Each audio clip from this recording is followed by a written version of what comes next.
Hi, my name is Lenny G. Giachello. Welcome to Drums for Fun.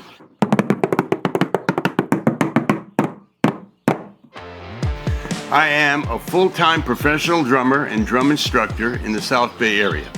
Today I would like to show people of all ages that you can learn to play drums without drums. That might sound crazy, but it's true. Drums are probably one of the only instruments you can do that with. This video is aimed at people that have been thinking about wanting to get started but aren't sure how to. The investment is very minimal. You need drumsticks, boxes, and the desire to want to do it. What we want to do is begin with holding the sticks properly. That's the first place to get started. And there's various ways to hold the sticks, but we're going to use the match grip method. And that's the easiest way, I believe, to get started, because you're holding both sticks the same way. You're not holding one in one position like marching drummers and one the other way. You're holding them both in what we call the match grip. What we want to do is hold the drumstick between the first joint near the fingernail with the thumb directly across on the other side. You'll see that I have an opening here because my stick is on the lower joint near the fingernail, not the upper joint near the knuckle. So that's very important. Now, we have 3 fingers left. What we do with those is merely curve them under and around the stick, place them in an area that I call the lifeline area, which is that fleshy part of the palm. And you want your 4th finger and the pinky to be in contact, lightly. You don't want to ever squeeze. Just hold it lightly where it's in contact right there, okay? The other important issue is to make sure that you have a curvature of the index finger back to the first joint here. You don't want to have the finger on top of the stick. You want to have the finger right across from the thumb, where you have like a hook. Looks like a fish hook shape right there, like that. But you put that across. Now these fingers again, curved under and around. Place the butt end of the stick or handle in the lifeline. You want to have a little bit of the stick sticking out. You don't want to have too much sticking out. You don't want to be way up in the front of the stick, and you don't want to be way in the back. Somewhere in this area.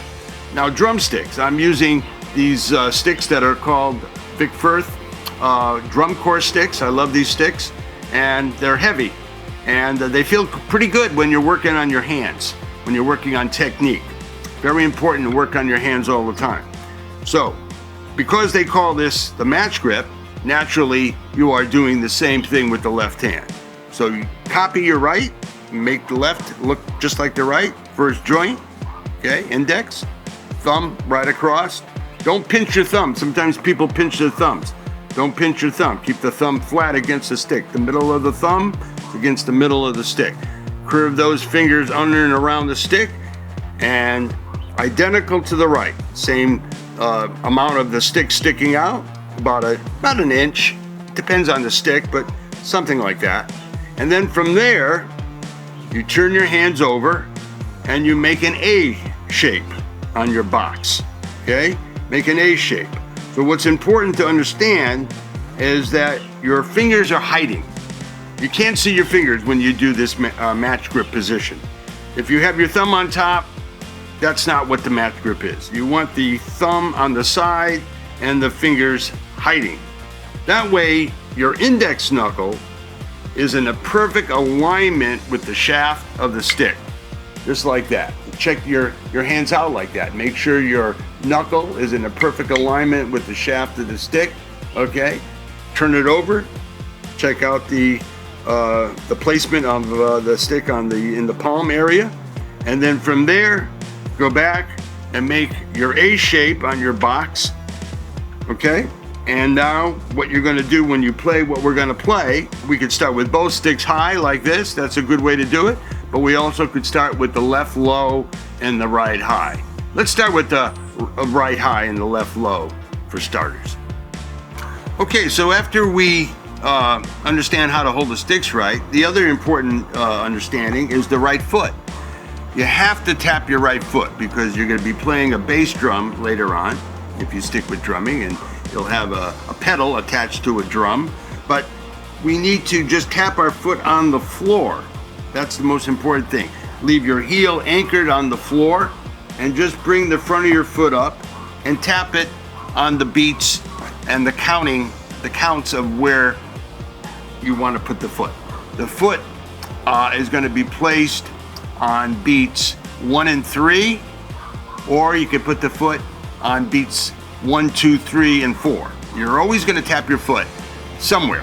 For this exercise, your foot is going to play on beats 1 and 3. So every time you say 1, you're going to tap your foot. When you say 2, no foot. When you say 3, you'll tap your foot. And when you say 4, no foot. When we do exercises pertaining to development of the hands, we want to use the voice with the right foot to establish the tempo. And I'll count it off, and when I count it off, I'm going to tap my right foot on beats 1 and 3. After I do that, alone with the foot, then I'm going to hit my right hand with my right foot, and my left hand will be all alone without the foot. Then my right hand will go back with the right foot, and my left hand will be alone without the foot. 1, 2, 3, 4. 1, 2, 3. You'll notice that my wrists are going up quick. One hand down, one hand up in a straight line. Everything is straight line strokes. 1, 2, 3, 4. Go slow. You're making fast motion. In other words, you're moving your wrists, and you see it's all wrists. I'm not using my arms. It's all about the wrists. 1, 2, 3. So now we have right hand and right foot, no foot. Right hand and right foot, no foot. That's all it is, back and forth, over and over. Get very comfortable with this. Go slow and keep your voice strong. 4. 1, 2, 3, 4. So after you do the exercise that I just did based on the single stroke roll, you're able to play actually 3 rock and roll beats with that very basic knowledge of 4 quarter notes. So here's the first rock and roll beat that you can play based on the very simple single stroke roll with quarter notes. I'm going to give a count off. 1, 2, 3, 4. 1, 2, 3, 4. 1, 2, 3, 4. 1, 2, 3, 4. 1, 2, 3, 4. Crash. That's number 1. All right. So exercise 2 is going to be based on playing 4 notes with the right hand. Instead of only 2 notes with the right hand, you're going to be playing 4 notes with the right hand over and over again like this. 1, 2, 3, 4. What we're going to do with the right foot is the same thing we did with exercise 1. Put it on 1 and 3 like this. 1, 2, 3, 4. 1, 2, 3. Now when you get ready, sneak in your left hand on beats 2 and 4 like this. 1, 2, 3, 4. 1, 2, 3, 4. 1, 2, 3, 4. 1, 2, 3, 4. And you got your second rock beat based on very simple 4 quarter notes.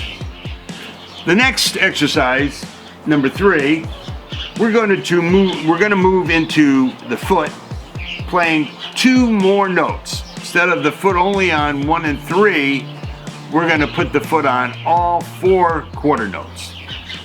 Like this. 1, 2, 3, 4. Over and over again, you're just tapping lightly your foot on 4 quarter notes. 1, 2, 3. Now your right hand is going to go along with that. Like this. 1, 2, 3, 4. Now when you get ready, you're going to sneak in your left hand again on 2 and 4. That's called a backbeat, by the way. Most of the rock songs that we like, you hear the drummer playing the main pulse on the snare drum on 2 and 4.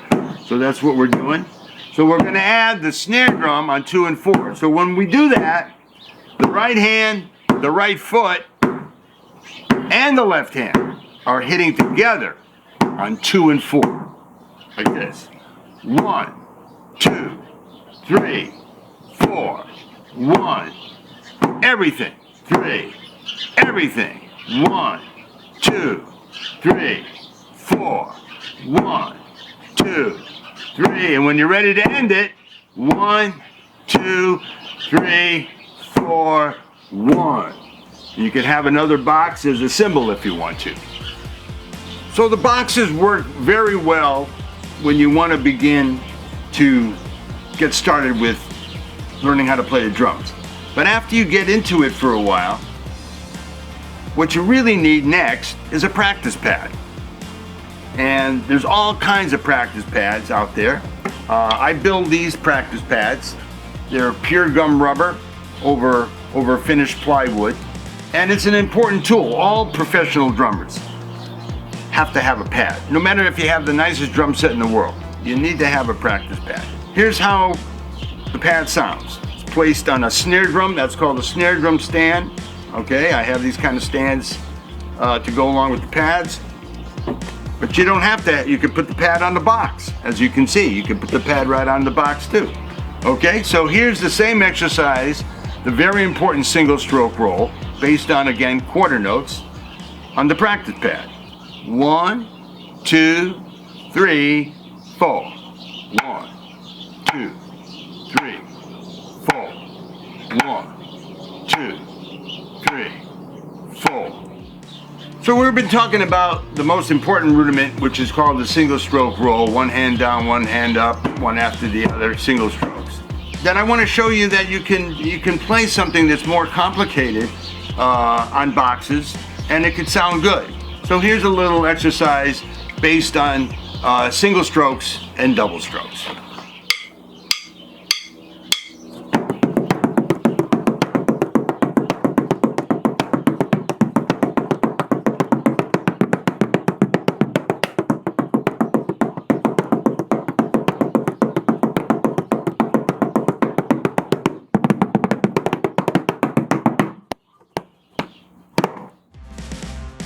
I hope you enjoyed my demonstration of how to play drums without drums, using boxes, eventually get a practice pad.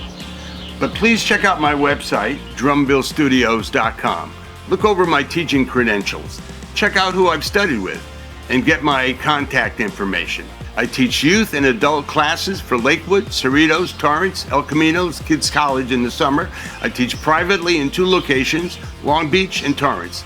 And I will teach you what you need to know and what you want to know. And believe me, drums are fun.